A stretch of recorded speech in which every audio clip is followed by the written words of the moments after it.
into a lot of different stuff. I think that really pays when you're an artist as well, to be really open to a lot of different areas of creative practice. It's important to also be open to consuming as much music as possible, as much film as possible, as much stuff from the fashion industry as you can, as much literature as possible. It's super, in my opinion, it's super beneficial, to just absorb as much as you can and just be a sponge for every single area of creative practice that you can.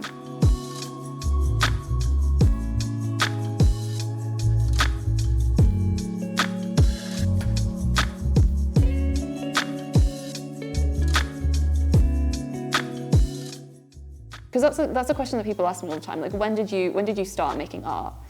And I always generally say, I've been creating and making stuff my whole life. I think most artists can say, I remember learning to draw when I was like 2 or 3 and things, but I wouldn't necessarily classify that as making art with intention. Started making art with intention was when I started my GCSEs, and was when I started thinking about formal training, when I started, making things that have some level of thought behind it. There's so much to learn about the art of painting, and it's a lot to handle when you're like 13, You sort of get given a lot of stuff and you're like, okay, make stuff with stuff. So I started experimenting with textiles when I was in 2nd year, because I started to really get into the fashion industry. And then also I had an interest of surrealist fashion design as well. So people like Elsa Schiaparelli, which is also like carried through now into the modern Schiaparelli house of Daniel Rosebery.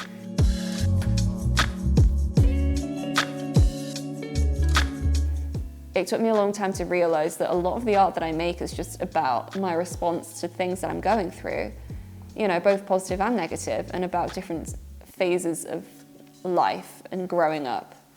Because, I'm sort of at the end of, at least I feel like now, I'm kind of at the end of like a coming of age, I sort of hit the 20 mark, and all of like the rough teenage stuff is kind of done, and I'm kind of past that now, and it's, I can look back on that with retrospective and be like, what affected me, and how does that affect the person that I am today? So my project at the minute really focuses on that sort of grey area between childhood and adulthood, and because it's such a massive transition that you kind of don't realise that you're going through until you've gone through it. You get to the end and you realise that you're a completely different person than you were maybe like 3 years ago, which is crazy to think about, but everyone goes through it, and it's weird.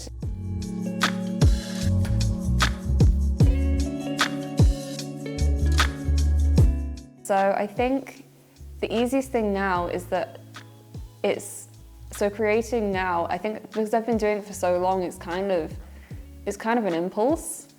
It's kind of a reaction to things, which sounds really pretentious, but I think that any sort of creative person can relate to, having that sort of always want to make something, and that want is going to come out in any way possible. The most difficult thing about making art is never being satisfied, or very rarely being satisfied with the things that you do.